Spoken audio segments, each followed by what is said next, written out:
The K-shaped compendium section of the deck, and what would be kind of the main things that you'd highlight there, and what were you guys trying to illustrate with that section? You're pushing me this morning. You're making me actually think about stuff that I wasn't. I mean, I thought about it because I presented it yesterday, but what I said on the call this morning at the end, I had a question. I said to JT, who was head of our political research, and he works out of Washington. He's awesome. I said, JT, how many socialists are there in America? He said, I don't know. I said, so then I went and I asked Cooper, the new guy, I said, dude, how many people identify themselves as socialists? And he came up with two numbers.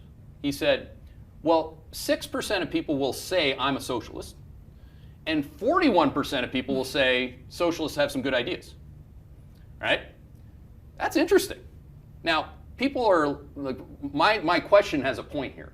What does Walz getting appointed mean? Like when all these political smarty pants people are saying it should have been Shapiro, he is very popular because, and I'm going to go through why, he's very popular, for example, on his free meals program for people that can't afford, their daily basic, cost of living.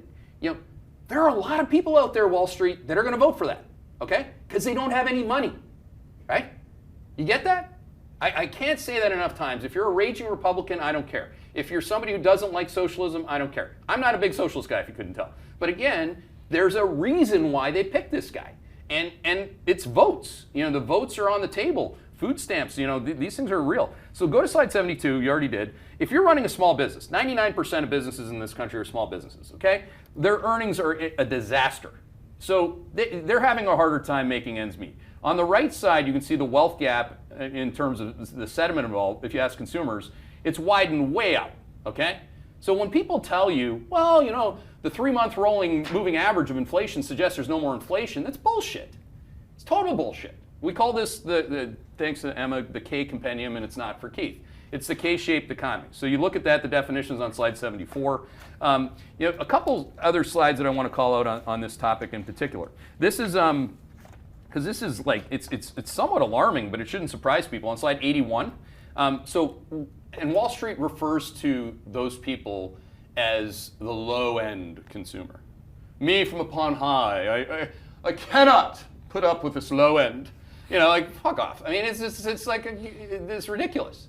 But look at the mentions, this is on conference calls, of that, right? Wall Street knows this.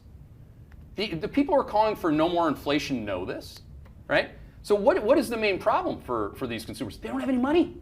Higher for longer has added up quite a bit in the last 3 years. If you look at the cumulative, inflation that's occurred, the cost of things. That's why we look at the year-over-year cost of things. So when Christmas comes this year, and please don't cancel because I'm Catholic, I know that people that don't have any money are going to look at their budget versus the Christmas last year. They're not going to go, well, if I look at the 3-month annualized, no, it's not the way the real world works, okay?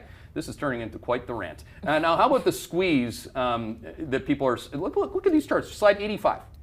Now, on the left side, you could see it's gone completely berserko. That's a Gallup poll. If you don't like the Gallup poll, then don't like the Gallup poll. I don't care. I mean, income expectations. So this is real household expectations, okay? Real. So that includes, when you say real, that means adjusted for inflation. So do I need to be any more clear about this? Like, do you need me to use a different color on that?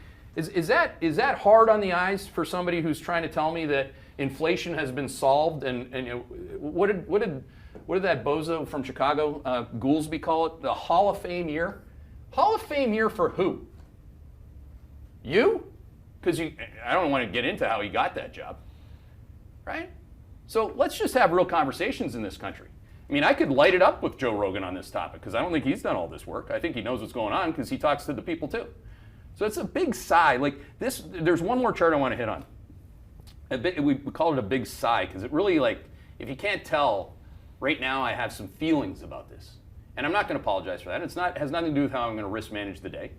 I feel like it's not just a sigh. There's a sadness to this chart. Slide 86, because we're hoping that this could kind of like abate a little bit. But no. This is food scarcity, okay? Sometimes or often not enough food. I don't know why they picked a guy in Minnesota. Minnesota, eh? Difficulty paying for usual household. These things are rocketing to the upside. It's sad. It's pathetic. Nobody stands for these people. A lot of these people will vote for Trump because they think that that's the answer. Somebody's got to try to change it, no matter how it changes. So I think if you go on and on and on, like take it a full circle back to that prior question, Emma, in the model, the main place that we could be surprised is that the growth in consumption slows faster, right? And that the political vote could be a direct vote to get fed. Like, and I'm not making a big deal out of nothing here. There are way too many people that know that this is true, and most of them can't afford to watch this show. So guess what? If you're a leader in any way, if you're a socialist, if you're a raging capitalist, like, do something, right? Do something about it. Don't spew bullshit like the MSM is spewing, or people who are talking about inflation going to their targets. It's bullshit. Total bullshit. Hey there, Hedgeye Nation, or if you're not part of Hedgeye Nation, thanks for watching Hedgeye on YouTube. If you haven't already, make sure to click on the button below there. Subscribe to our YouTube page. You can also follow the link in the description to our website to get even more great investing content.